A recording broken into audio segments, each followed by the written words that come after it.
dadku in la xukumo sharciyada wax inaad dadka xukunto yaa dadka siiya dadka la xukumaya bixiya hada mesela imaamku masaajidka xadiis wuxuu ku soo aroray haduu jiro imaam dadku ay rabeen inuu imaam u noqdo salaad salama aqbalayo maxay salaad loo aqbali waay waxa loo aqbalaynin inuu dadkan hogaamiyo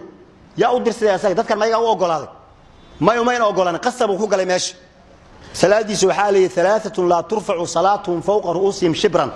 saddex qof salaadooda madaxooda korkiisa hal taa kan kor loo qaadi maayo laana amalka ilaahi kor ayuu u qaada ilaahi yas'adul kalimu tayyib wal amalu salih yarfa'u sadexaas waxa kamid ah rajulun amma qawman wa hum lahu karihun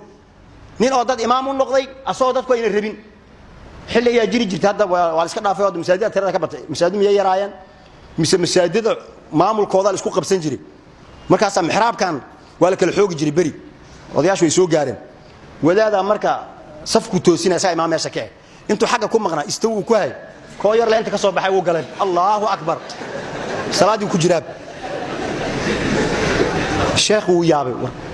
bas safkiisu dhinac ka galay dhinaciisu Allahu akbar ka wadi waa sidii lagu tukaday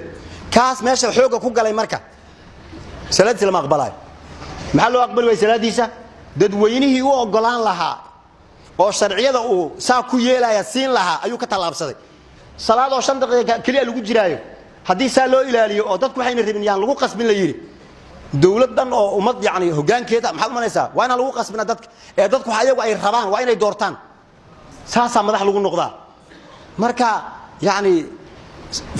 fahamkaas dadku inay wixii ayagu keenaan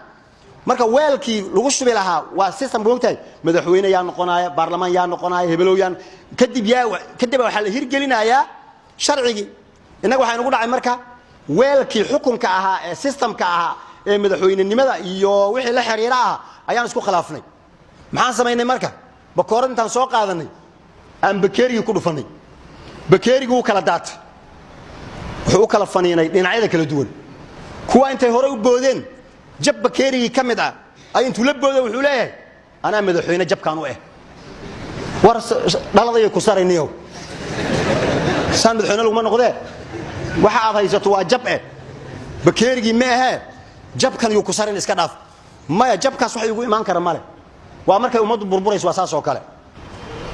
waxaan arkaysaan maamul goboleedyada la sheegayo magacoon baa laga dhigay moogi waa qabaa'ilun bis وانا وذا اوغيا marka meeshan maamuladan aad maqlaysaan hebelow ah likulli qabilatin fiha amirul mu'minin kooda u jooga wa minbarna wayleeyino television ay sameysteen maamulkaas television ma laho hayay idar xageen rabtaa waxay igeysaa maxay leeyahay televisionka oo Jubbaland waa kana maanta oo Jubbaland lagu haya hay koonfur galbeed u wareeg koonfur galbeed waa kana asagana minbar waa kana television Puntland aad waa ka likulli qabilatin fiha amirul mu'minin kana u jooga wa minbar marka amirul mu'minin yaal badan lama rabo waxa la rabaa hal xabal rabaa maxay hal xab hadii la heli waayo wax soconaya ma jirto